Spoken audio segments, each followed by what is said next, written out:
Este primer diálogo matutino del día de hoy de Levántate. Nuestro invitado, una persona reconocida, muy conocida, economista, escritor, político, miembro fundador del Partido de Liberación Dominicana, miembro de su comité central y, además, desde el año de 1983, miembro de su comité político.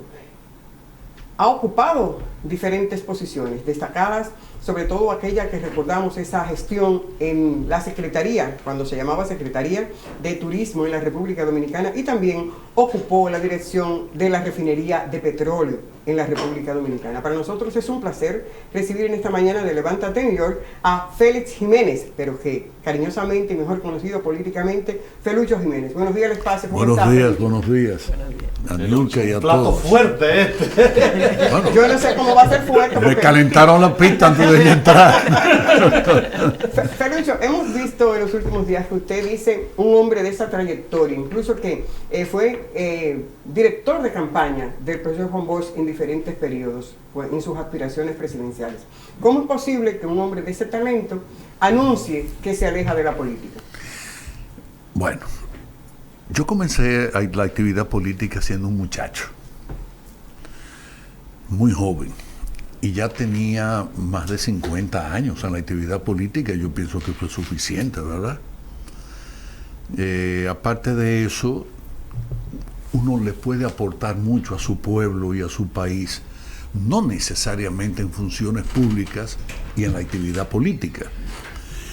Y yo siempre he tenido, digamos, dentro de mí una vocación hacia la cultura y hacia las artes, desde también muy joven, y creí oportuno creí que había llegado ya el momento en el que yo toda esa energía y la capacidad creadora que puedo conservar la materialice ya publicando libros, sacando discos. Estos son discos de poemas míos convertidos a canciones.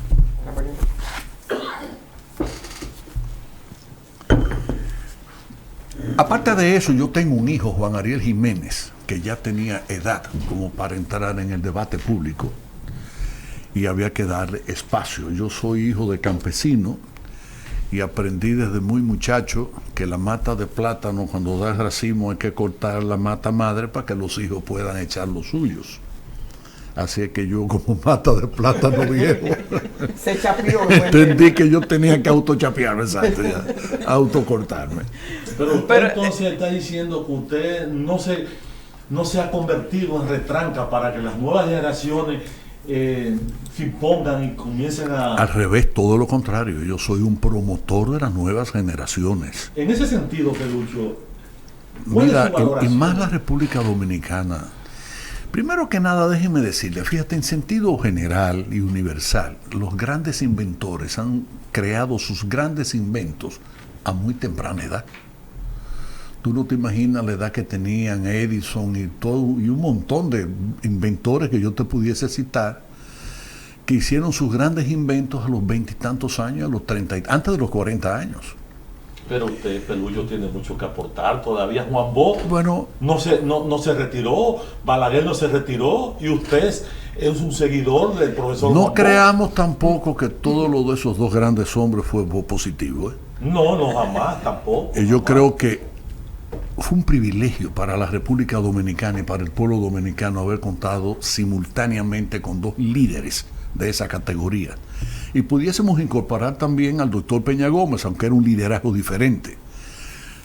El doctor Peña Gómez pudo haber sido un gran e importantísimo líder de masas, pero no tenía la profundidad ideológica ni de pensamiento que tenían, por supuesto, Juan Bosch y Joaquín Balaguer. Pero no todo lo de Bosch y Balaguer fue positivo. Por ejemplo, tú acabas de decir algo que todavía ellos a su edad, etcétera, y seguían. Eso fue negativo. En el país nuestro tenemos que entender que hay cosas que no debiéramos como seguir repitiendo. En la Iglesia Católica, el Papa, cuando un obispo llega a los 75 años, tiene que obligatoriamente presentarle renuncia.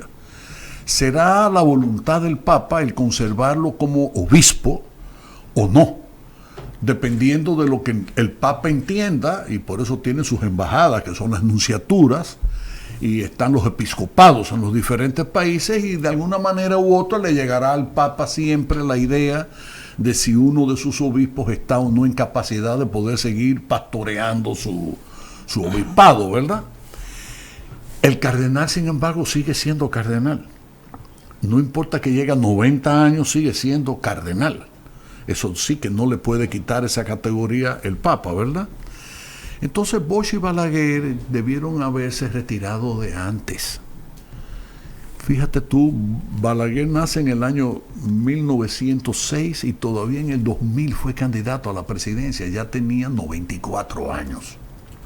Y aun cuando tuvo el privilegio de conservar su mente muy bien hasta los días finales de su vida, cosa que desgraciadamente no pasó con Juan Bosch, que ya en sus últimos años realmente ya había cometido un error grave, y era que no cenaba. Duró más de 30 años que no cenaba, solo comía 2 veces al día, y el cerebro hay que mantenerlo animado, no solamente en buenos proyectos, ideas, etcétera, y actividades, sino también recibiendo los alimentos que le dan vida a las neuronas. Y don Juan le cogió con que él tenía cuerpo de pobre, que no necesitaba comer más de 2 veces al día. Yo creo que eso llegó a costarle parte de su rendimiento neurológico al final de sus años de su vida. Pero, por ejemplo, en la República Dominicana nadie coge vacaciones. En el sector público nadie coge vacaciones. Tú nunca has visto que un ministro coja vacaciones, que un viceministro coja vacaciones, y menos el presidente de la República. No cogen vacaciones. No. Hasta el Papa coge vacaciones, tiene el Castel Gandolfo, donde se retiran. Aquí el presidente de los Estados Unidos se va a Camp Davis. A Camp Davis. Y bueno, y depende, el otro se iba a Florida, a donde fuese, pero cogían vacaciones. Y el presidente de Inglaterra el primer ministro de Inglaterra coge vacaciones, y el de Italia y el de Alemania. Entonces todo el mundo, menos nosotros. ¿Por qué? Temor a que lo tumben, temor a perder el hilo a los acontecimientos. No sé por qué, pero es una costumbre mala. Claro. Señor Ferrucho, sí. Hablando de retiro y hablando de toda la experiencia que usted ha acumulado durante todos estos años en la vida política. Más de 50. Además de los libros, más de 50. Además de los libros, ¿cuál es la otra manera que usted tiene que va a aprovechar para transferir esos conocimientos a las nuevas generaciones? Bueno, acuérdense, quiero aclararles una cosa. Yo me retiré de la vida política activa. De una manera u otra, yo sigo siendo miembro del Comité Central del PLD. Me retiré de su comité político, que era el que me quitaba más tiempo, repito, para yo poder trabajar en los proyectos que tengo. Fíjate, yo salí del comité político en el año 20. Lo había dicho ya años antes, que me retiraba de la vida política activa. Yo lo escuché. En el año 2020. Ok, entendía que ya debía darle paso a otras generaciones. Bueno, después que yo salí del comité político, publiqué ese libro que se llama Músicos, Compositores y Canciones Dominicanas. Hace referencia a los siglos XIX y XX, porque los primeros músicos dominicanos que se registran realmente surgieron a partir de los años 1820 y tantos, nacieron. La música como tal comenzaron a desarrollarla ya teniendo más de 20 años, o sea, a mediados del siglo XIX. La mayor parte de los músicos y compositores dominicanos son propiamente ya del siglo XX. El primero de ellos que nació justo en el 1900 fue Julio Alberto Hernández. Bueno, y a partir de ahí hay una camada grande de músicos. En el libro hay registrado 523 grandes músicos dominicanos. Muchos de ellos conocidos internacionalmente, otros no. Están registrados en ese libro según la investigación que hice, según lugar de nacimiento. Por lo tanto, si una gente viene de Duvergé, puede perfectamente averiguar en el libro, busca provincia Independencia y ahí va a saber de su provincia. Pero puede ser de Bauruco, puede ser de Santiago, San Pedro, Puerto Plata, La Vega, de donde sea. Y ahí aparecen sus grandes músicos registrados con la fecha de nacimiento, dónde hicieron sus estudios musicales, si fueron compositores, cuáles canciones o qué música llegaron a desarrollar, quiénes fueron sus maestros, a quiénes enseñaron. Y repito, el pueblo donde nacieron. Y al tener el pueblo donde nacieron, yo pude presentar ese libro por provincia. Entonces esos 523 músicos están registrados por provincia. El prólogo lo escribió el maestro Rafael Solano, el autor de Por Amor y de muchas canciones amadas por todos nosotros. No solo los dominicanos, pues esa canción Por Amor ha sido interpretada por más de 130 intérpretes, cantantes distintos en el mundo. Las palabras de presentación del libro estuvieron a cargo de José Checo, que era en ese momento presidente de la Academia Dominicana de la Historia. Solano decía, y lo dice ahí, que el que quiera, ese libro es un antes y después de la historia de la música dominicana. Porque aunque a ustedes no les parezca mentira, como me pareció a mí en su momento, el Conservatorio Nacional de Música, que fue creado por Trujillo en el año creo que 1941 o 42, no tiene una materia que se llama Historia de la Música Dominicana, entre otras, parece mentira, ¿verdad? Paradójicamente, tienen por ejemplo una materia que es Historia de la Música Latinoamericana. Y entonces dentro de esa materia dan 2 o 3 horas de clase de historia de música dominicana, entre otras cosas porque faltaba un libro como ese. Entonces ese es un libro que yo voy a presentar aquí en Nueva York en noviembre, ya dentro de 2 meses, igual que los discos de la música que se le está poniendo a poemas escritos por mí en noviembre, dentro de 2 meses, en una visita que haré aquí especialmente para eso a Nueva York. Ahora, después que yo puse en circulación ese libro, puse el disco, ¿me permite, Niurka? Bueno, este es el volumen número 1, que se llama Anhelos y Desvelos. El libro de poemas que yo escribí en los años 90 se llama Anhelos, Amores y Desvelos. Y no es por falta de amor que en el disco se le quitó amores y se quedó solo Anhelos y Desvelos, sino que era demasiado largo el título para... No es lo mismo un libro que la portada de un álbum musical. Yo tuve la oportunidad de trabajar cuando usted se desempeñaba como ministro de Turismo en la República Dominicana, y en ese momento recuerdo que usted hizo una recopilación de un siglo de música dominicana. Así es. Excelente para aquellos que no lo poseen en su biblioteca y en su discografía. Y lo pueden encontrar en las redes, sí, en YouTube. Sí. Y después yo hice una cosa, Niurka, que creo a mí me tocó presentarlo, para mí fue un privilegio presentarlo no recuerdo ahora dónde fue, cuando se presentó por primera vez, me tocó moderar esa actividad cuando yo estaba como asistente de prensa para turismo en ese momento. Sí. Ahora la pregunta es, ¿cuál es su valoración del Ministerio de Cultura en este momento? ¿Y qué entonces podemos hacer con esa? Porque usted lo hizo desde la Secretaría de Turismo, esa recopilación para la historia dominicana. Entonces, ¿cómo hacer eso y cómo hacerle ver a la ministra de Cultura en este momento que hay que hacer cosas? Fíjese, aquí no tenemos comisionado en este momento, está cerrado. De Cultura. Está cerrado. Es una pena, pero yo no me voy a referir directamente a la actual ministra. No, estoy hablando de la Secretaría. Porque yo digo, en sentido general es una pena. La cultura tenía más apoyo oficial cuando cultura pertenecía a Bellas Artes y todo lo que tenía que ver a educación, que después que se formó el ministerio. Hay mucha fantasía, hay mucho de creencias que son realmente tontas. Y a veces uno mismo se hace cargo de ideas tontas.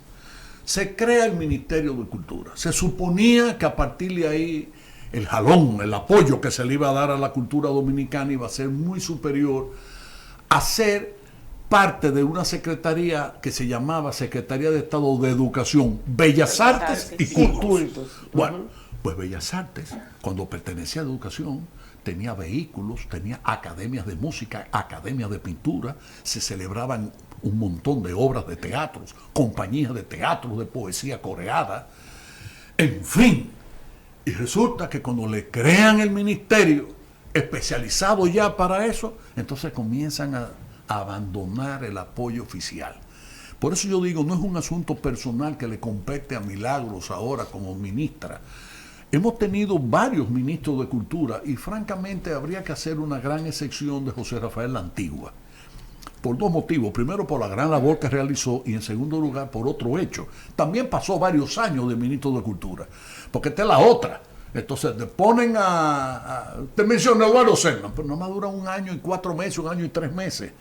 Entonces con la cultura pasa lo que pasaba con la República Dominicana hasta que llega Trujillo al poder.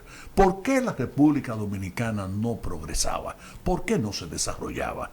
Pero ¿cómo se iba a desarrollar si a partir de la independencia en el año 1844 y hasta que llega Trujillo, el promedio que duraban los gobiernos dominicanos no alcanzaba 7 meses? ¿Qué gobierno puede hacer algo en 7 meses? Entonces, cuando llega Trujillo al poder, ¿ustedes saben cuántos generales tenía la República Dominicana? Más de 1.200 generales. Los caciques. No eran caciques, generales, porque todo el que tenía una finquita, 4 peones, se alzaban. Se alzaban y ya se alcanzaban el grado de general. Bueno, entonces, digo, yo no quiero aquí hacer una apología de una tiranía y de una dictadura, porque realmente yo soy un hombre de la democracia. Primero, yo era un niñito imberbe cuando ajusticiaron a Trujillo, pero en segundo lugar he aprendido a valorar la democracia. Yo prefiero que sea el peor de los sistemas, pero ese peor de los sistemas me gusta. Me pasa con la democracia lo que me pasa con el PLD. Pero me gusta sentido, no porque sea el mejor partido, pero es el menos malo.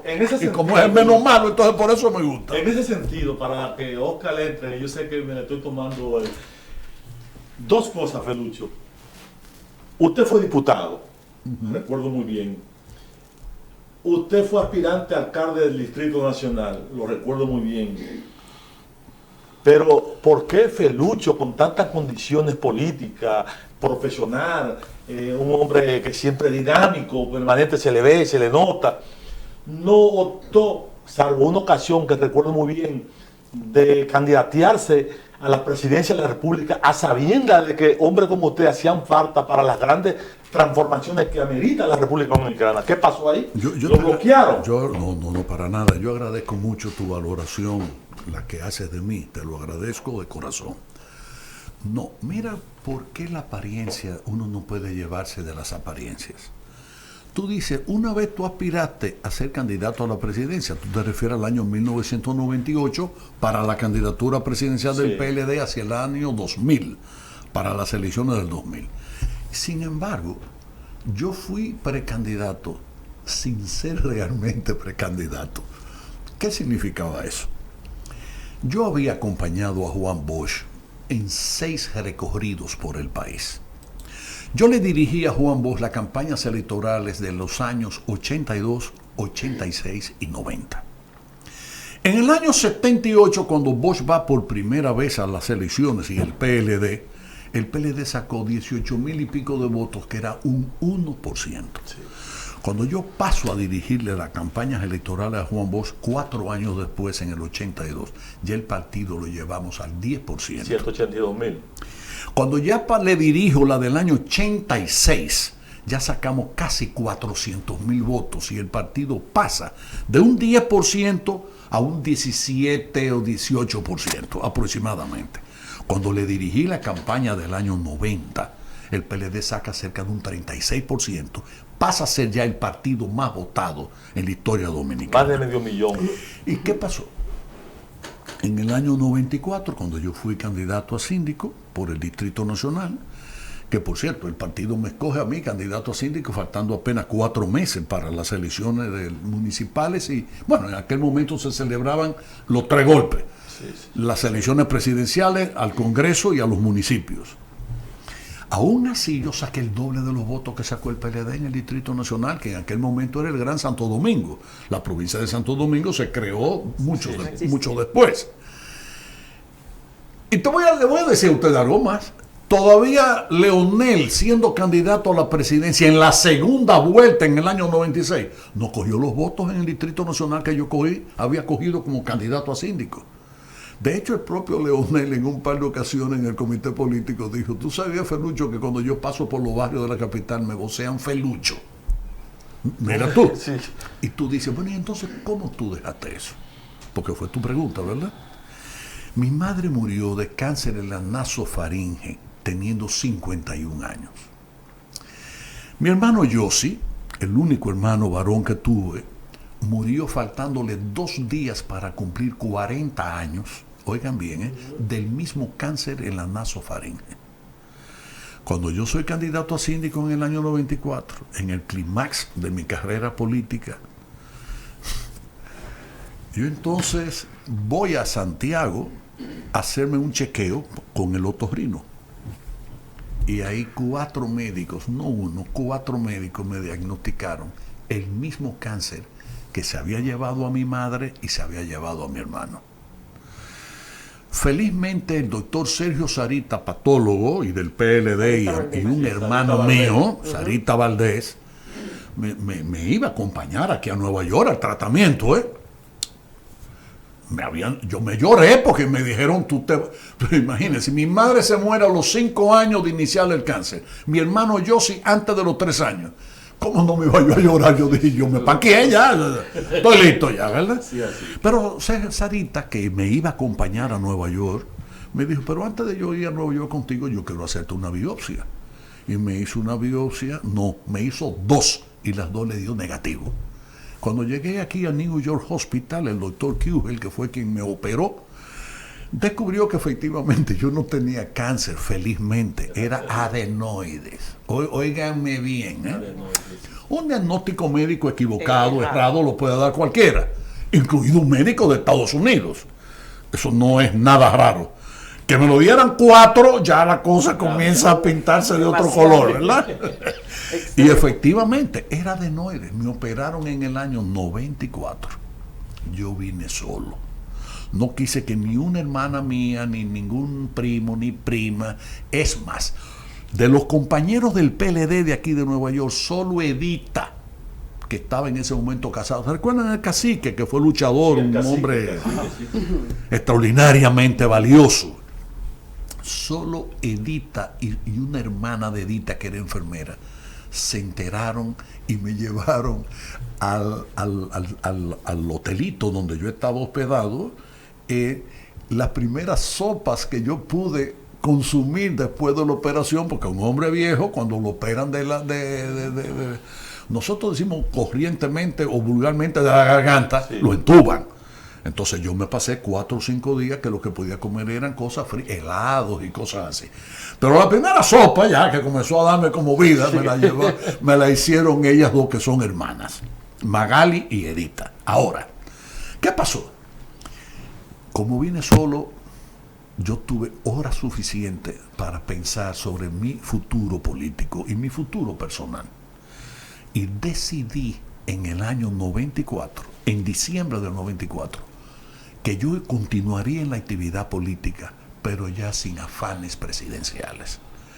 Porque oigan lo que le voy a decir. Hay muchas cosas que producen estrés, pero no hay nada que produzca más estrés que la ambición. De cualquier género. Y entonces yo dije, bueno, la historia después me dio la razón. Peña Gómez murió más joven de la edad que yo tengo ahora. Jacobo Magluta murió más joven de la edad que yo tengo ahora. Tede Canso murió más joven de la edad que yo tengo ahora. Entonces los únicos que murieron de mucho más edad que la edad que yo tengo ahora, ¿quiénes fueron? Bosch y Balaguer. Y como eso no se repite mucho. Entonces en el año 98 yo le dije a Danilo Medina, al compañero Danilo, mira Danilo, yo sé que como me alejé de la actividad diaria, del día a día de la actividad política, no voy a ningún sitio como precandidato.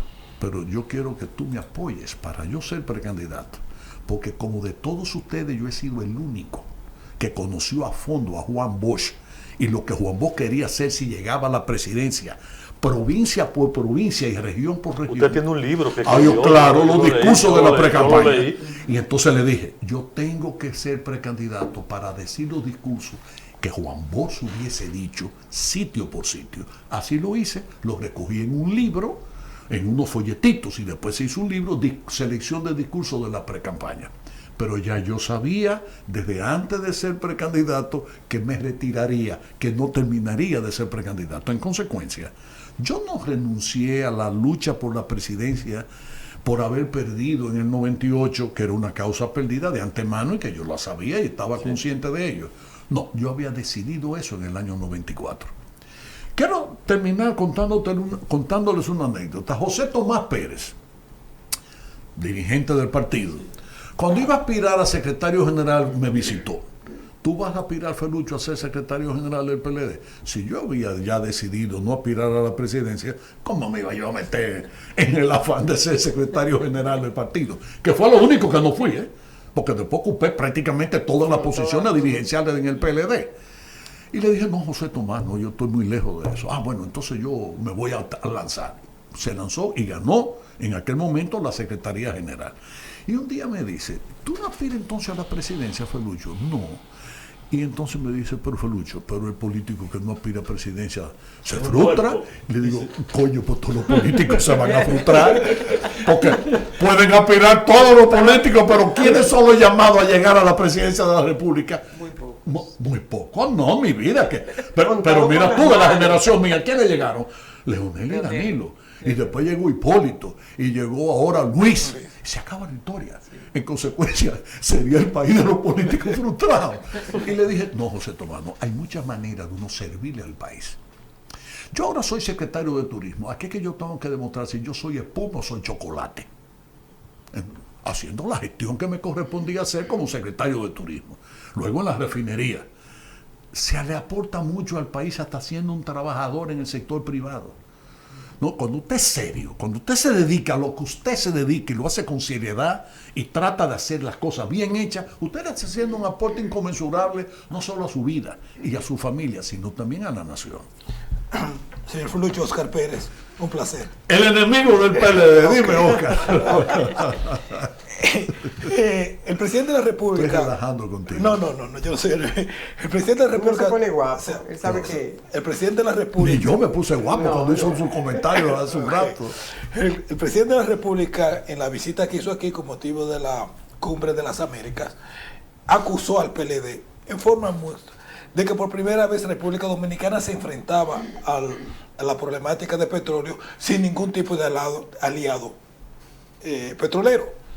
O sea, que República Dominicana no tenía ningún tipo de país que le garantizara en forma especial sus recursos petroleros. O sea, República Dominicana estaba obligado a comprarlo en el mercado internacional. Usted fue director de la refinería de petróleo. ¿Qué pasó con el sistema energético de República Dominicana? ¿Qué pasamos?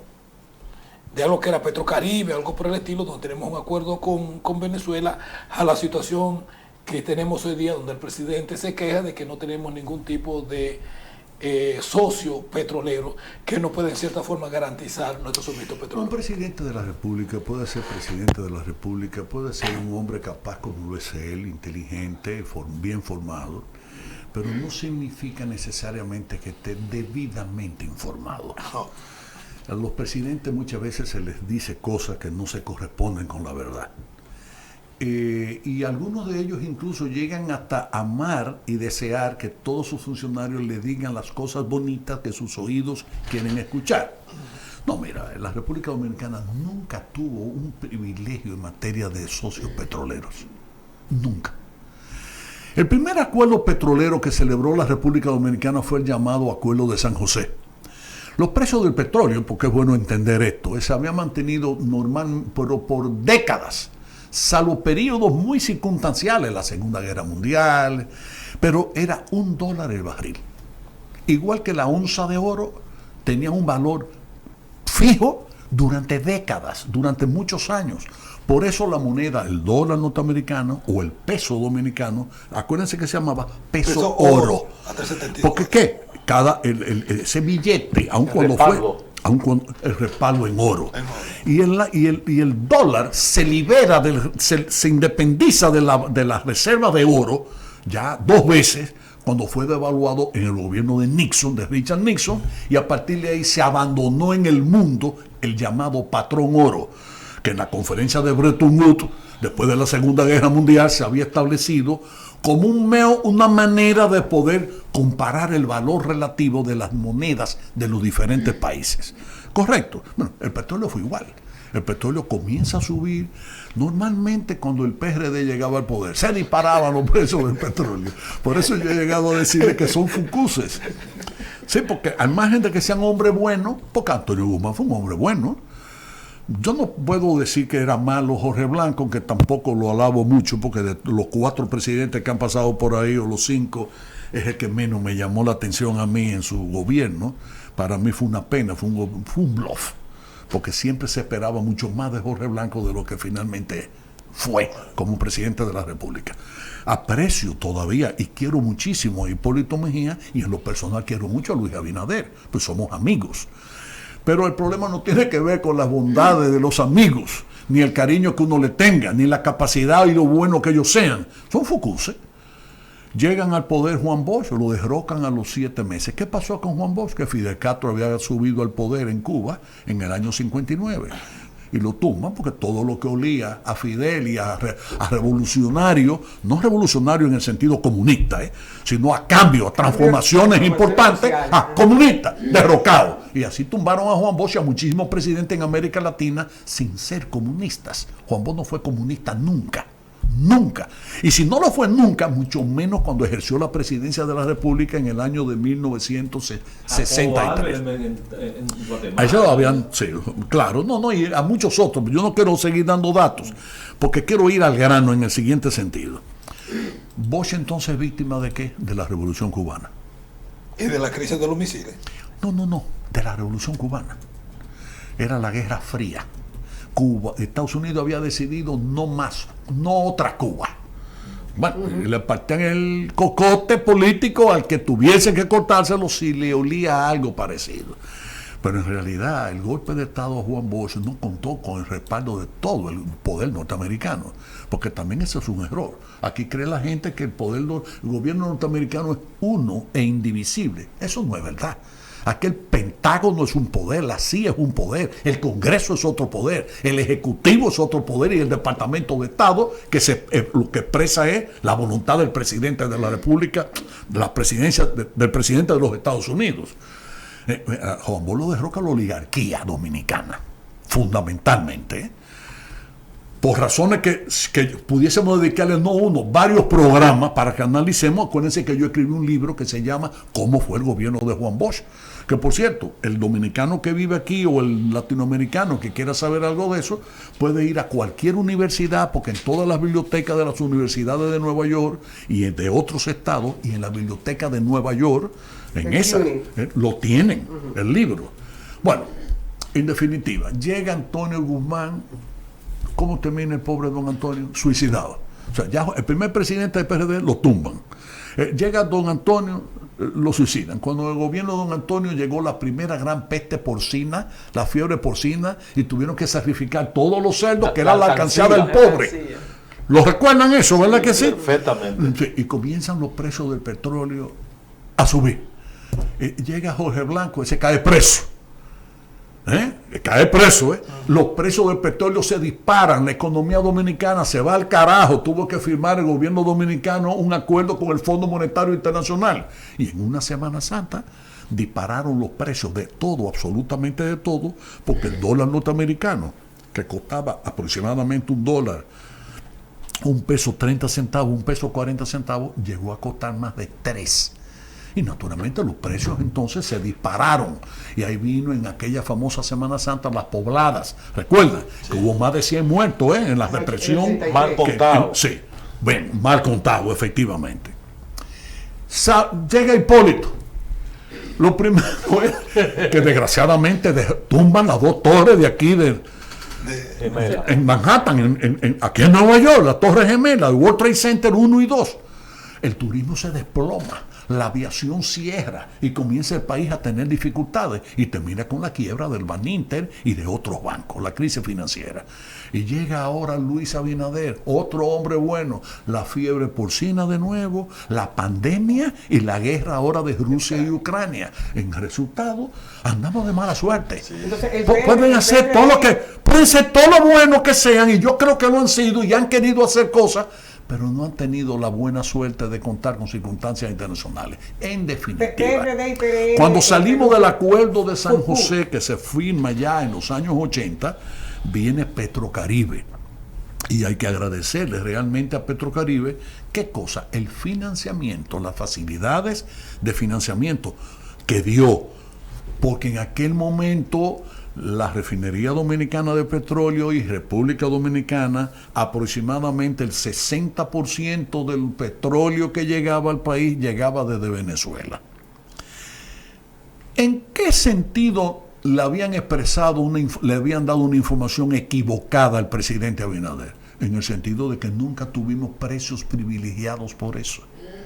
Pero le voy a decir algo más. Es que yo fui presidente de la refinería durante 8 años. Los 8 años en que fue presidente de la República el compañero Danilo Medina. ¿Correcto? Bien, pero nosotros dejamos de comprarle a Venezuela el petróleo 3 o 4 años antes de yo salir de ahí y de Danilo entregar la presidencia. Ya nosotros no le comprábamos a Venezuela. Desde el 2014, ¿verdad? No, 2010. En realidad nosotros duramos hasta el 20, ya desde el principio del 17. Ya Venezuela había comprometido todo su hidrocarburo con China porque le debía a China la SECA y la MECA. En consecuencia ya no nos despachaba a nosotros. Y el ingeniero Leonel Grullón, que era el gerente general de la refinería, yo lo llamé y le dije, mira, prepara tu maleta, nos vamos para México. Me da la impresión por esta carta que acaba de llegar de Venezuela. ¿Qué informaba Venezuela? Que el petróleo que tenía que entregarle a la refinería en la ventana del día tal, la ventana significa en fecha aproximada, entre tal día y tal día, se iba a tener que posponer como 2 meses. Y le dije, esto me huele mal. Y nos fuimos a México. Y en México, felizmente, el país ni se enteró de eso, conseguimos nosotros que México nos supliera todo el petróleo que necesitaba la República Dominicana y efectivamente no terminó ese año sin que Venezuela comunicara que ya no podía venderle más petróleo a la República Dominicana. Pero en ese recorrido histórico Óigame que usted bien, hace, de ahí nos fuimos entonces a comprarle a México. Pero resulta que el petróleo de México llegaba con mucha agua de mar y entonces nos hacía daño en la columna de destilación de la refinería y terminamos comprando petróleo a Nigeria y a Estados Unidos, y cuando salimos nosotros del poder ya era sobre todo los Estados Unidos. ¿De qué aliado petrolero en consecuencia? Entonces, ¿de qué socio estamos hablando? Felucho, entonces en ese recorrido histórico que usted acaba de decir con mucha lucidez de lo que ha sido tanto el PRD cuando ha asumido el poder como ahora las crisis que se le han presentado y los errores que han cometido. Entonces, ¿cuál es su apreciación en los actuales momentos de la situación nacional en la República Dominicana? La inflación vemos que va increciendo, la incredulidad de la población hacia el gobernante. ¿Cuál es el escenario que usted vislumbra de cara al 2024? El PLD dividido, en reconstrucción, y ningún partido en reconstrucción tiene la posibilidad de ir al poder. ¿Y eso por qué? O sea, pienso yo, ¿no? Piensa tú. Y según las encuestas hasta ahora, el PLD lo sitúan entre un 12 a un 13, la mayoría de las encuestas. Entonces, usted no estaría, finalmente, usted no estaría en disposición de luchar por una posible unificación de las fuerzas bochistas, como dice Luis de León. Yo los escuché a ustedes hablando de esa apreciación que tiene el compañero de León. Mira, vamos a entendernos. ¿Por qué pierde el PLD las elecciones del año 2020? Porque Leonel Fernández se fue, hizo un pacto con Luis Abinader, porque eso es real, y en ese pacto él salió ganando. Ganó diputados, senadores y síndicos que no hubiese ganado si no hace la alianza de él con Luis Abinader y el PRM.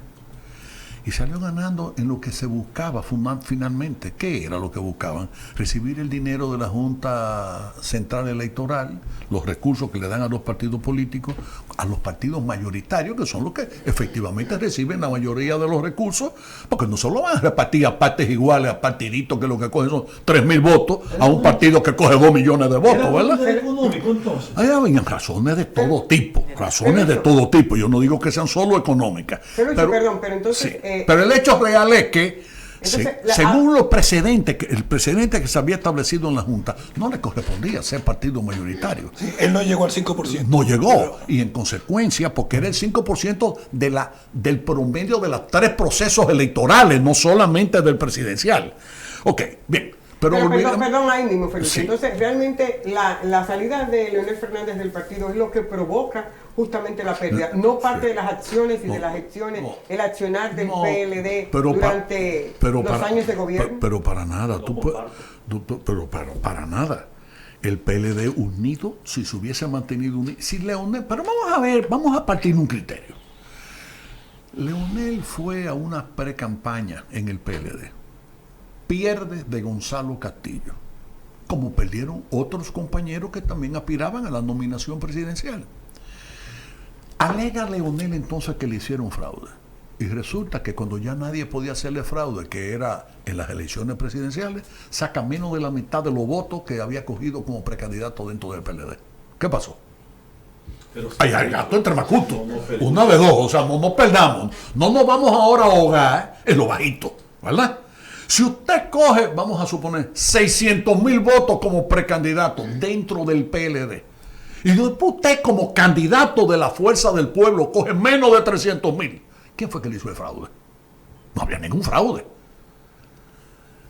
Era la estructura del PLD. Mi querida, lo que yo quiero decirles es que una cosa piensa el burro y otra es el quien lo apareja. Son dos cosas muy diferentes, ¿verdad? La apariencia de las cosas, la apariencia, por eso es que dicen que no todo lo que brilla es oro. Porque uno puede tener una imagen de una persona y cuando lo trata resulta que cambia completamente la percepción, la opinión que tiene o la valoración sobre esa persona. Yo digo que hay personas que uno lo quiere porque no lo conoce. Y que cuando uno lo conoce deja de quererlo porque se da cuenta de que hay gato entre macutos. O viceversa. O viceversa. Gente que usted no quiere saber de ellos. Y tú dices, ¿pero qué te ha hecho a ti? A mí no me ha hecho nada, pero no me gusta. Bueno, si no le ha hecho nada a usted, pero no le gusta, trátalo a ver si le gusta. Bueno, hay hasta matrimonio. Sí. Yo conozco amigos que o ella lo rechazaba a él o a él que no le gustaba a ella y finalmente después terminan casados y haciendo buenos matrimonios. Entonces, por eso que se dice que probando que se guisa, usted tiene que conocer a la persona, etcétera, para valorar. En pocas palabras. No. El PLD pierde por la división. Y óigame bien, hubo muchos dirigentes del partido que no creían que esa división iba a llegar, excepto yo. Yo sí lo dije muchos meses antes. Se va. Y dije hasta el nombre del partido con el que iba a formar su fuerza política. Dije, se va a llamar Fuerza del Pueblo. Y dije todavía una tercera cosa. Y el grupo que son ellos se va a ir renunciando, chinga ching, uno a uno, para dar la impresión de un desprendimiento. De una hemorragia. De una cosa que hay que ser honesto, Felucho, usted es honesto, sí. Han crecido, Felucho. Claro. La coyuntura es otra. Claro, pero no como ha crecido el Partido de la Liberación Dominicana. El PLD se ha recompuesto de una manera brutal. Mira, yo no soy político haitiano. Okay. Yo no ando. Ustedes no me vengan. Es más, esta es de las pocas entrevistas que yo no puse como condición que no hablásemos de política. No, está bien. Porque tú viste la película del Padrino. Claro. Tú viste El Padrino 3. ¿Te acuerdas? Sí. Pacino, que hacía el papel del heredero de su padre, de Corleone, No, Pacino. Michael Corleone. Michael Corleone. Ya se había entendido. Ese papa que mataron, Juan Pablo I, que en la película no lo dice, pero a eso a esa realidad que hubo, fue que se estuvo refiriendo a la película, porque hay cosas que son subliminales, que no te lo pueden decir de una manera directa, pero todos los buenos entendedores sabíamos a qué se refería. Ya estaba harto de la actividad de la mafia. Él se quería retirar de ahí ya. Él quería rehacer su matrimonio con la madre de sus hijos, etcétera. Y aquel grito famoso cuando saliendo del teatro de Palermo, la capital de Sicilia, ¿recuerdan? Donde su hijo había hecho el papel de la ópera, en fin.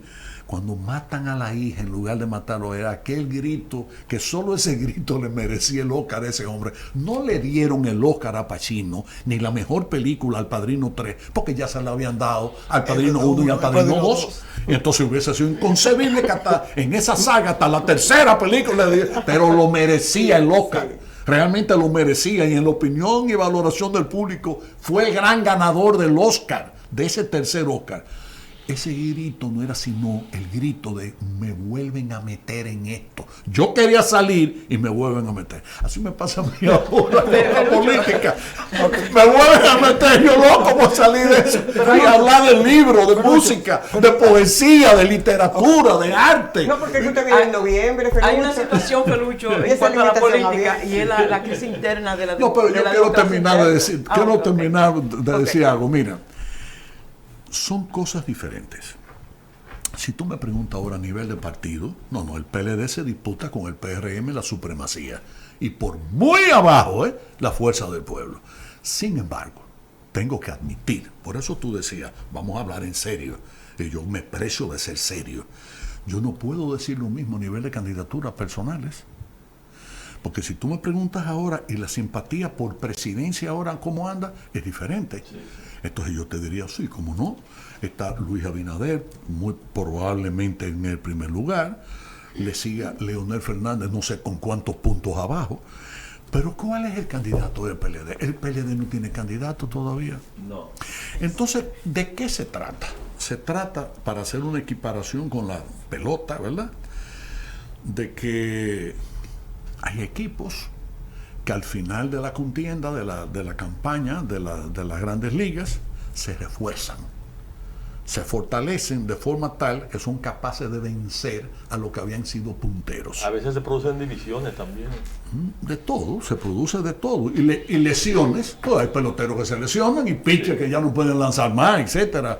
O gente que lo agarran y lo cogen fuera de base usando sustancias de esas que están prohibidas y lo declaran que no pueden jugar en 80 juegos y se fueron al carajo, ¿verdad? Ok. Lo que quiero decirles es esto. Pero una vez el PLD ya escoja su candidato en octubre, las encuestas de principio del próximo año comenzarán a dar un giro. Sí.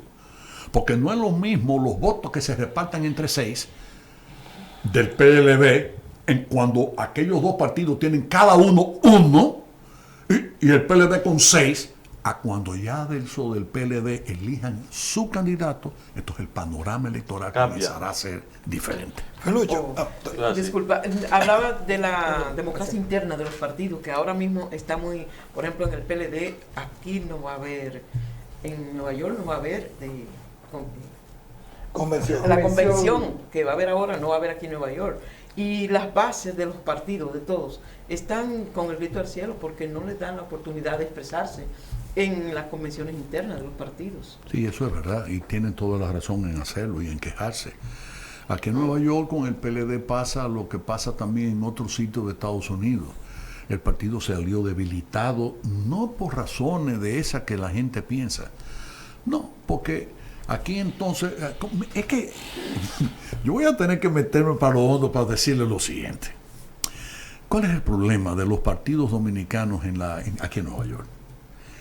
Cuando llega un partido al gobierno, sea cual sea, el mío o cualquier otro, comienzan a disputarse y a pelearse por los cargos que van desde el cónsul a los vicecónsules, los encargados de cultura, la delegación ante Naciones Unidas. Es un pleito, óyeme, pero un pleito reñido.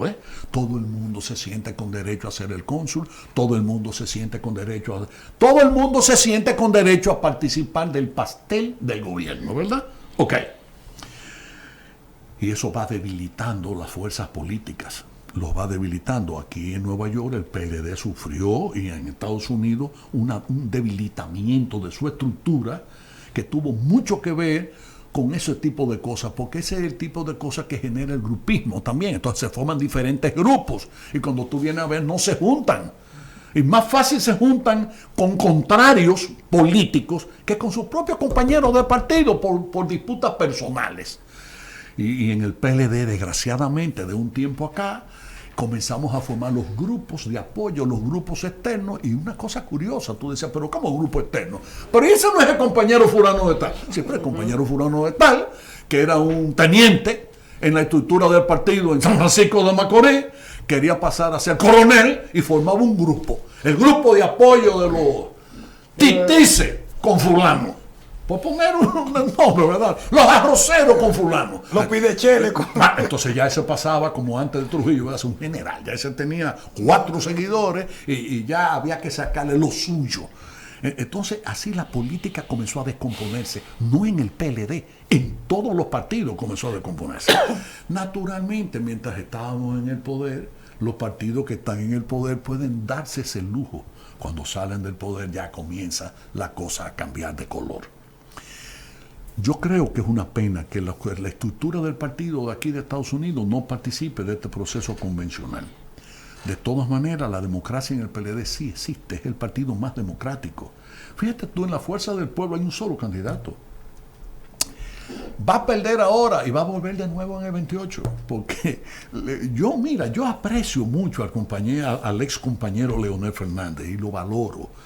Y no puedo venir a hablar bobería porque me he pasado mucho tiempo diciendo que tuve 15 años haciendo investigación real sobre el desarrollo de las infraestructuras públicas en la República Dominicana.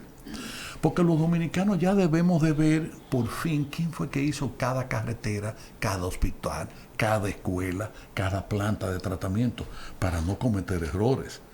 Óscar ahorita decía una serie de críticas a los gobiernos del PLD que tú, por cierto, les respondiste, ¿verdad?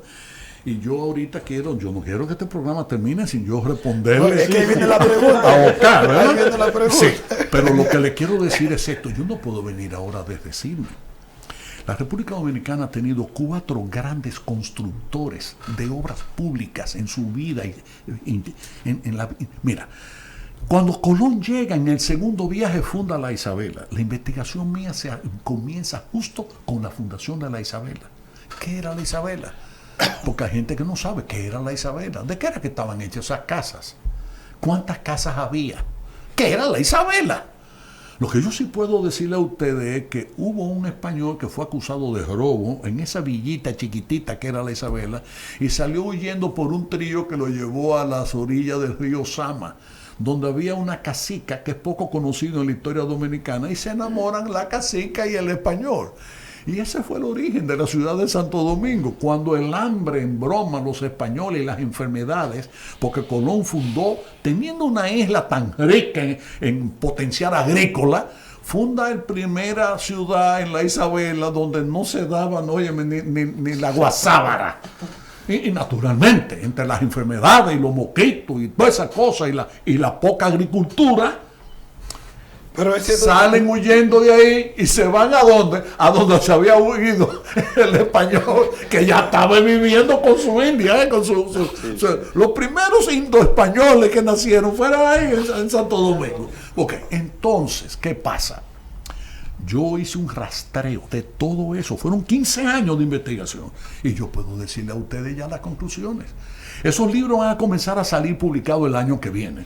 Pero las conclusiones yo las tengo. De cada 100 kilómetros de carretera que tiene el país, más de 92 kilómetros fueron construidos por 4 presidentes. De cada 100 megavatios que tiene el país, 4 presidentes fueron los que desarrollaron sus redes eléctricas. De cada 100 kilómetros de canales de riego que tiene el país, más de 94 kilómetros fueron hechos por esos 4 presidentes. De cada 100 aulas que tiene el país, más de 94 aulas de escuelas fueron construidas por esos 4 presidentes, etcétera, etcétera. ¿Y quiénes fueron esos 4 presidentes? Trujillo, Balaguer, Leonel y Danilo. Y para de contar, que en el libro mío, todo lo demás van a ser 2 tomos y chiquitos. Porque para yo poner las obras que hizo Trujillo, tengo que dedicarle un tomo, un libro a Trujillo. Para yo poder consignar las obras que construyó Joaquín Balaguer en sus gobiernos, yo voy a tener que dedicarle un tomo. Para yo poder consignar lo que hizo Leonel Fernández, yo voy a tener que dedicarle un tomo. Para poder trabajar y decir lo que hizo Danilo Medina, yo tengo que escribir un tomo. Con eso le contesta a Oscar. Y un tomo será entonces el que se hizo en el periodo 1961, en que ajustician a Trujillo, y el 66, en el que llega Balaguer a la presidencia, y los otros gobiernos. ¿Y cuáles son los otros gobiernos? El de Antonio Guzmán, el de Jorge Blanco, el de Hipólito, y ahora el de Luis. Esa es la realidad. Usted puede decir ahora lo que usted quiera, pero en ese libro yo voy a decir carretera por carretera quién fue que la hizo. Y cuando se pueda, voy a decir cuánto costó. Y eso es bueno decir. Muy interesante. Entonces, Entonces, yo no puedo venir ahora a acabar con personas que yo mismo tengo que reconocer que fueron grandes constructores. La única diferencia que hay entre Leonel y yo es una, solamente y sencilla. Ya usted fue presidente 12 años. Deja a los otros. Por Hay que dar favor. espacio a los otros. Hay que retirarse Por favor, o sea, Ese es otro no, lo que yo le quiero decir, mira, Balaguer le lucía. Cuando Balaguer fue en el año 86 candidato, ¿cuál era el lema de Balaguer? Yo quiero que me permitan hacer el gobierno que soñé desde niño. Balaguer podía decirlo por una razón. Los 12 años de su gobierno, no lo que pasó siendo presidente títere de Trujillo. No, los 12 años como presidente estuvieron condicionados, ya lo sabemos, por la guerra, las luchas, etcétera. Incluso por una oposición política que no siempre tuvo grandes asientos. Hasta por eso, ¿eh? Pero entonces él decía, ahora yo quiero hacer el gobierno que soñé desde niño. Y le puedo contar una anécdota. 2 cosas le puedo decir. La primera, ¿quiénes andaban con Balaguer en la campaña electoral del año 86? Juventud. Jóvenes. La segunda, esta me la contó a mí. ¿Ustedes recuerdan a Guzmán Álvarez o Álvarez Guzmán? Álvarez Guzmán, claro, el que fue tesorero y director de presupuesto de Balaguer, que fue cuando sometieron a Jorge Blanco y lo metieron preso. Porque la gente olvida que las piñas costaban 25 centavos y la vendían a 15 pesos a las Fuerzas Armadas. Todo eso se ha olvidado porque la gente tiende a olvidar mucho, ¿verdad? Ok. Álvarez Guzmán me contó que estando él en el despacho del presidente, resulta que Balaguer tenía, en horas de la noche, se reunía con sus funcionarios, los que recibían los ingresos y a dónde se iba a destinar el gasto. Para él planificar, porque él gobernaba, pero lo hacía bien, con su cuadernito, era un método viejo, pero le daba resultados, ¿verdad? ¿Y cuántos recibieron en impuestos? Se recibieron tanto, excelencia. Y por aduana, por aduana entraron tantos millones. Entonces se viraba. Diariamente había que llevárselo. Todos los días, incluyendo domingos. Bueno, los domingos no hay ¿Y era reclamación. correcta esa visión de Estado que tenía Balaguer? Bueno, mira, yo lo correcto, no correcto, lo veo en términos de resultados. Y yo te puedo decir a ti que los resultados de los gobiernos de Balaguer en sentido general y sobre todo en el área que yo voy a trabajar, que es construcciones públicas. Yo no me voy a meter mucho en otras consideraciones, porque a mí me hablan de robo, y en cuál gobierno dominicano no se ha robado. Y me hablan de impunidad, y en cuál gobierno dominicano no hubo impunidad. Me dicen que es de ahora. No, ¿cómo de ahora? El de ahora destituye funcionarios, también lo destituyó. Pero ¿cuáles de los funcionarios destituidos de ahora han sido traducidos a la acción de la justicia? ¿A cuáles le han armado expedientes? ¿Y de cuáles de esos expedientes han filtrado cosas a la prensa, de manera que el pueblo lo condena antes de ser juzgado? Yo no me quiero meter en esa consideración. Pero Felucho, déjame hacer una pregunta. Sí. Pero Felucho, esa es una rectificación lo que usted está haciendo, porque ¿por qué? Usted había dicho, le había hecho una crítica a su propio partido, sí, con relación a Félix Bautista, a una serie de gente, y hoy día usted dice que todos los gobiernos han tenido corrupción, está justificando. No, perdóname, no. Recuerdo muy bien. Si tú entendiste de eso y fueron mis palabras las que te llevaron a eso, voy a recogerme. No, usted dijo que había muchos corruptos. Yo no podría justificar. Es que los hubo. Yo dije eso, que los hubo. Yo dije peor que eso. Yo dije en varios programas que el problema de los ladrones de fondos públicos no solamente era lo mal hecho de que se robaran lo que no era suyo, sino que lo exhibieran y se lo estrujaran al pueblo pobre. Que no haya un doble insulto. Primero eran ladrones y después se insultaban, se reían, se mofaban de la miseria y de la pobreza de otros. ¿Verdad que sí? No, yo no recojo nada de eso, yo lo ratifico. Ni voy a justificar nunca la impunidad.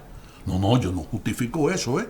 Yo quisiera que tradujesen real y efectivamente a la acción de la justicia a todo el que actuó de manera incorrecta, indebida. Ahora, lo que no me gusta a mí es que sea selectiva. Que se han puesto, que nada más vean por un lado y no vean para otro lado, ¿verdad? Porque Jesucristo no fue eso, ¿eh? Cuando ustedes recuerdan, en la época de Jesucristo, cuando una mujer le había sido infiel a su marido, para usar palabras finas, ¿verdad que sí? La apedreaban. La mataban a pedradas. Y resulta, porque en la Biblia no se registra de lo contrario. Cuando un hombre le era infiel a su mujer, no se registra. En la Biblia no hay ni un pasaje en donde se registrase lo contrario. Eso sí, porque era la costumbre. realmente. Eso del machismo, eso viene de lejos. Eso no es una cosa que nació ayer, ¿verdad? Ok. Y cuando le dicen a Jesucristo que qué podían hacer con esa mujer que había sido desleal e infiel a su esposo, Cristo nada más dijo unas solas palabras, unas pocas palabras. El que se sienta libre de pecado, que tire la primera piedra. Esa mujer se salvó, Jesucristo la salvó, porque todos eran pecadores. Bueno, Felucho, okay. wow. Si quiere, déjasela para cuando él Okay. vuelva en noviembre. Lo vamos a dejar ahí. No, que- no, vamos a desollarle, vamos a matar al puerco y desollarle el rabo enseguida. Ok, la República Dominicana ha sido acusada de ser, dentro de los países del mundo, el que menos ha usado su desarrollo económico para la solución de sus problemas internos. Y se pone en comparación que el PLD estuvo en el poder de los últimos 24 años, 20 consecutivos, con un crecimiento económico por encima del 5%. Cuando eso se compara, por ejemplo, los años 80 con los tigres de Asia y otros países, se demuestra que República Dominicana no tuvo los logros en términos de desarrollo integral que tuvieron esos países. Inclusive yo recuerdo que aquí vino Temilco Montar en el 2004 y en el comisionado de Cultura dijo lo siguiente: si el PLD se queda en el poder por 20 años, República Dominicana pasará de ser un país de pobre a un país de primer mundo con un ingreso per cápita por encima de los $20,000. Nada de eso sucedió. ¿Por qué? Bueno, porque te meto redes de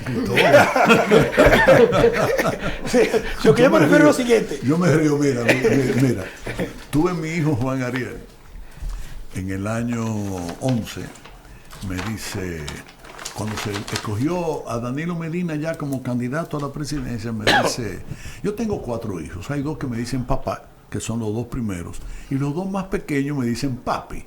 Los 2 más pequeños, entre esos 2 más pequeños está Juan Ariel. Y Juan Ariel es de mis 4 hijos el único que estudió economía, que fue lo que yo estudié, y el único que salió político. Yo digo felizmente. Yo no quería que ningún hijo mío lo fuese, ¿verdad? Pero bueno, él salió con la misma inclinación que yo y se la bendigo, o sea, y lo está haciendo muy bien. Lo que quiero decirles es esto. Me dice, papi, yo quiero trabajar en el programa de gobierno de Danilo. Ay, ¿cómo no? Gustavo Montalvo y yo éramos amigos desde que estudiábamos en la época de estudiantes universitarios en la UAS. Habló con Gustavo y Gustavo lo integra. Le dan a Juan Ariel en la primera reunión el proyecto de programa y en la segunda reunión Juan Ariel levanta la mano y dice, ¿puedo hacer una pregunta? Y digo, claro que sí, Juan Ariel. ¿Con qué presupuesto piensan ustedes llevar a cabo este programa? ¿Con el de Suiza o el de la República Dominicana? ¿Cómo? Sí, porque yo anoche saqué los numeritos y no me cuadra. Con el presupuesto dominicano no me cuadra. Hubo que rehacer el programa de pe a pa, porque efectivamente él tenía razón. Es que una cosa piensa el burro y otra cosa piensa el que lo apareja, ¿verdad? Cuando un hombre es candidato o lucha por la candidatura, esa persona siempre va con unos números. Cuando llega a la realidad y se encuentra con que eso no es líquido, sino que eso es sólido, entonces la cosa comienza a ser diferente, ¿verdad? Claro. Tú te puedes decir, el agua, sí, el agua, sí, pero tírate de 500 metros sobre el nivel del agua, a ver si no te va a dar un tablazo que te va a matar. Entonces eso es así, una cosa, por eso digo, piensa el burro y otra que lo apareja. Pero nadie puede negar que la economía dominicana es totalmente otra después que el PLD ejerció el poder. Nadie puede negar que la economía, el valor de lo que se producía en la República Dominicana, más que se cuadruplicó en los años de gobierno del PLD. Nadie lo puede negar. Porque los números son tosudos. Los números no son tosudos. Los números no pueden ser que cuando el Banco Central habla, es bueno si estamos en el gobierno y malo si estamos en la oposición. Pero eso siempre ha sido. Se desuplicó en la época de Trujillo. Escúchame. Un momento. En la época de Trujillo, entre el 30 y el 61, entre el 66 y el 78, sí.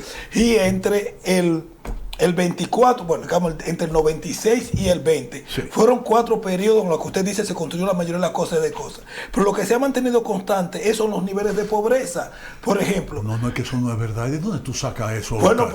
Pero por favor, Oscar, tú estás muy equivocado. No, escúchame, Oscar. Felucho, yo no soy... ¿Cómo se determinaban los niveles de pobreza cuando usted estudiaba? No, pero perdóname, pero tú estás muy equivocado. Felucho, Pero muy... Oh, no, mi querido. ¿Cómo determinamos el nivel de pobreza hoy? Mira, vamos a ver. ¿Cómo Hagámonos esta pregunta. Hagámonos esta pregunta. Primero, vamos a hacerte una aclaración. ¿En cuánto se multiplicó la economía dominicana desde el año 1978 al 86? En esos 8 años del PRD, ¿por cuánto se multiplicó? No, el PRD siempre es un fracaso. El PRD siempre es un Bueno, fracaso. por lo menos ya en algo estamos de acuerdo. No. Aquí yo no estoy defendiendo el PRD. Está bien, déjame decirte. Vamos a permitir. Tú decías que desde Trujillo la economía, claro que sí, cuando Trujillo llega al poder, la economía dominicana era la de una aldea. Perdóname, la de una aldea. Peor todavía. Ese hombre tenía nada más que un tiempecito de presidente y el huracán San Zenón arrasó la capital. Arrasada. Mi pueblo es La Vega, yo nací en La Vega. Hay periódicos que publicaron cartas de la sociedad vegana del pueblo de La Vega expresándole la queja a Trujillo porque el liceo que lo había comenzado Horacio Vázquez en su gobierno no estaba terminado. Y el bachillerato se estudiaba en La Vega en esos años debajo de matas. ¿Estás escuchándome, Oscar? En muchos pueblos. ¿Y cómo podía Trujillo terminar el liceo de La Vega si todavía tenía la capital destrozada por el huracán San Zenón, el ciclón San Zenón? ¿Y cómo? La gente tiende a no conocer la historia y eso es fatal. ¿Tú sabías que el acueducto de la capital vino a hacerse en el año 1929? ¿Tú no sabías eso? Que esa ciudad ya había celebrado 400 años de fundada sin acueducto. No tenía acueducto. Fue en el gobierno de Horacio Vázquez en el año 29 cuando la capital por fin vino a tener. ¿Y cómo se tenían agua? Porque ahí el río no era agua salada, porque tú sabes que el mar se mete por el río Sama y tenían que irse, por supuesto, a la Isabela, pero kilómetros adentro, ¿verdad?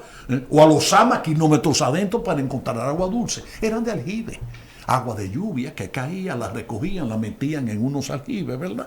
Y una fuentecita de agua natural que había por donde está la Plaza de España, pero cuando la ciudad comenzó a crecer, no había acueducto. Ok, bien. Trujillo, en consecuencia, encuentra un país en tinieblas. Esa es la pura realidad. Yo condeno la parte criminal del régimen de Trujillo y la falta de libertad, de democracia, etc. Pero yo no soy un loco.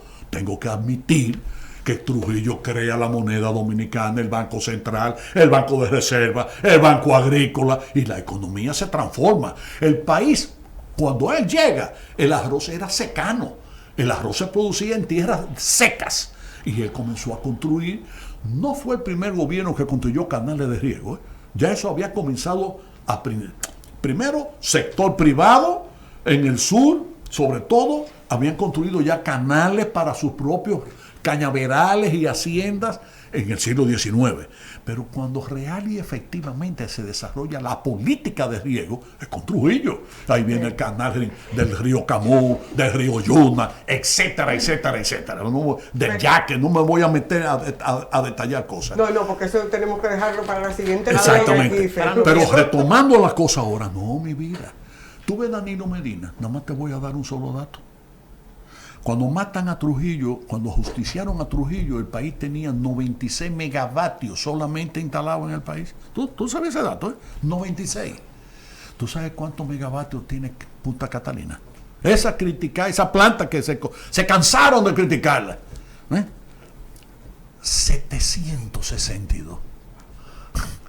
Danilo Medina, si en la República Dominicana hoy hay energía eléctrica, se debe a Danilo Medina. ¿Tú no sabías eso, Oscar? Danilo Medina le aportó 35 megavatios servidos de cada 100 megavatios que se sirven energéticamente en la República Dominicana. El gobierno de Danilo Medina respondió a cerca del 40%, se construyeron cerca del 40% de todas las aulas, de todas las escuelas públicas que tiene la República Dominicana. Te sigo dando datos.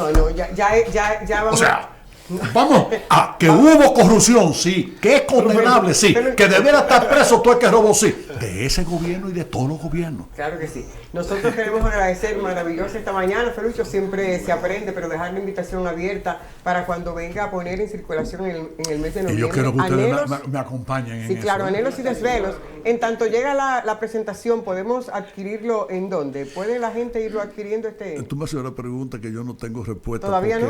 No, porque okay, fíjate que qué? pasa? Mira, aquí en Nueva York cerraron todas las librerías, ya aquí no hay librería, ya nada más hay un Barnes & Noble por allá, por ¿cuánto? Las 30 y tanto, 40. No, ya no tiene. Pero sí te puedo adelantar, de los discos, ¿me permiten Sí, los aquí dos están, álbumes? ahí están. Bueno, mira, este que Para es que el, vayamos escuchándolo. este que es el volumen. Porque ¿no? son todas de su autoría. Este es el ¿verdad? volumen, sí, no, las letras. Las letras, perdón. No hay Las música letras. mía. Yo No, yo entiendo, Yo no las toco letras. ni guira. No, las aunque lo letras. voy a sorprender porque en el volumen número 3 sí va a venir ya una canción que la mitad de la música es mía. Ok. Porque fue un poema que nació con música. Y Y apareció entonces, Chablu Mejía. bueno, yo aprecio mucho eso, somos grandes amigos, Rafael Charrú y yo. Lo que quiero decirles es, este disco, el volumen 1, ya lo pueden encontrar en Apple Music, Spotify, Ok. YouTube, iTunes, en todas las redes, ya lo pueden. Ahí hay 13 canciones y ahí hay baladas, boleros, bachata no hay en este sí ya hay bachata. Hay vallenato, hay merengues y hay salsa. Mira tú de cuántos Y géneros más o menos, diferentes. ¿Y cuáles voces identificables podemos Uy, tú encontrar? tienes a Adalgisa, Ok. Pantaleón.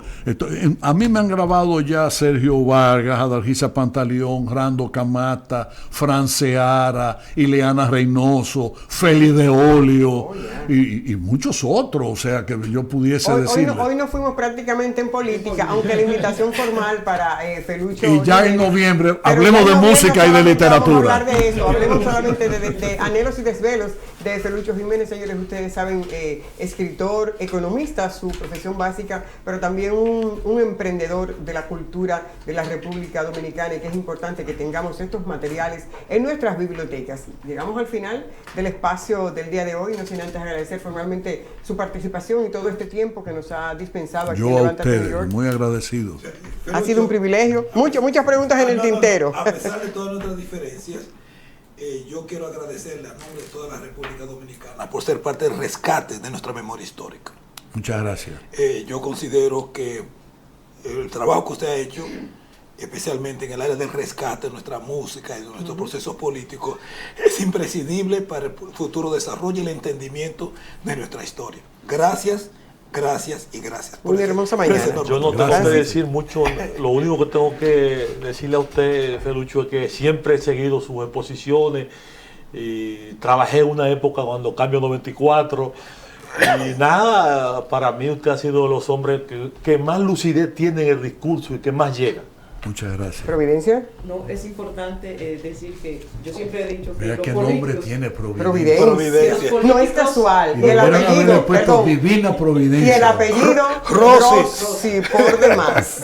que los políticos y los artistas, igual que los deportistas, deben de retirarse cuando están en la cúspide de sus carreras, y lo felicito por eso. Muchas gracias. A nuestro director, nuestro productor ejecutivo Rafael Díaz, también gracias por siempre soportar este espacio. Queremos también agradecer la participación en este estudio de Frank Cortorreal, quien es el presidente del Partido de Liberación Dominicana, que estuvo acompañando a nuestro invitado del día de hoy en este diálogo profundo, extensivo, conociendo un poquito de historia, pero sobre todo conociendo que, como bien señala Providencia, en algunos momentos nuestros líderes tienen que entender cuándo es el punto para entonces soportar a las nuevas generaciones. Está el caso que ha hecho Felucho mucho antes de que ya en este interín su hijo formara parte del escenario político en la República Dominicana. Y así otros tantos, porque los ejemplos que vemos es que lamentablemente queremos ir a la par con nuestros muchachos. Entonces también hay que delegar, señores. Eso es parte de lo que tiene que hacer la dinámica y lo que tienen que hacer nuestros líderes políticos en la República Dominicana. El compromiso para que nos acompañe mañana en otra entrega de este Levántate New York. Cuídense mucho. Será entonces hasta mañana, si Dios quiere. Hasta entonces.